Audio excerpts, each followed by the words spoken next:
So let's talk money. You guys are treasurers, you deal with money all the time. So I did a little research about how much do we spend on incarcerated individuals. And it's kind of a staggering number, to me anyway.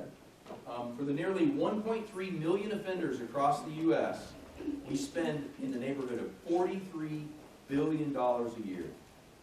Billion with a B. And I was curious, I found a website, vera.org, shows all of the different states' statistics, state by state, how much they spend annually. And another interesting fact, I thought, how much they spend per inmate per year.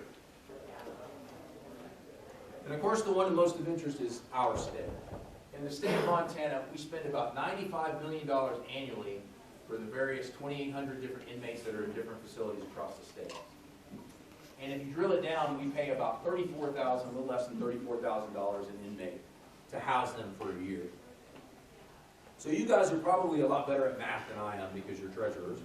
But I can do simple math. It's not fuzzy math. But simple math tells me if you had an offender that is in for a 10-year stretch, which is common for a violent crime, how much do we pay as taxpayers?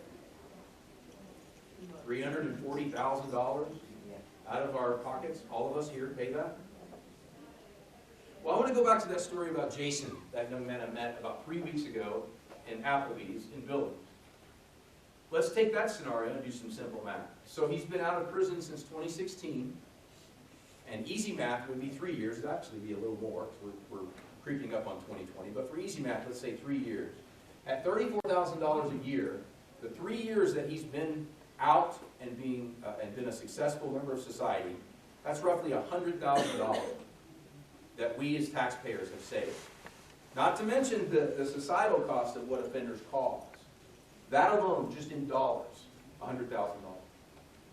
And the ancillary benefit also is, no longer is he contributing to this problem, now he's a taxpayer.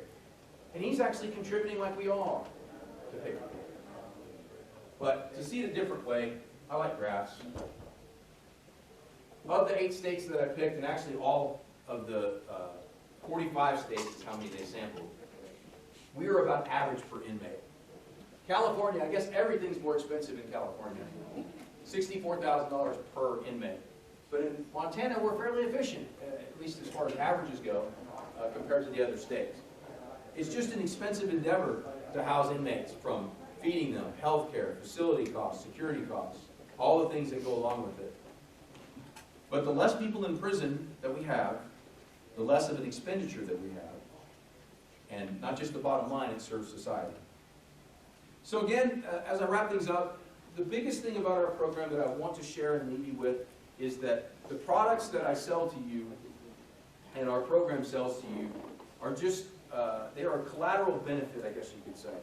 Because in truth, it's each step of the program, the vocational aspect of each step of it that we're teaching offenders so that they can take these skills when they get out and not reoffend and be able to reintegrate into society in a way that they can be taxpayers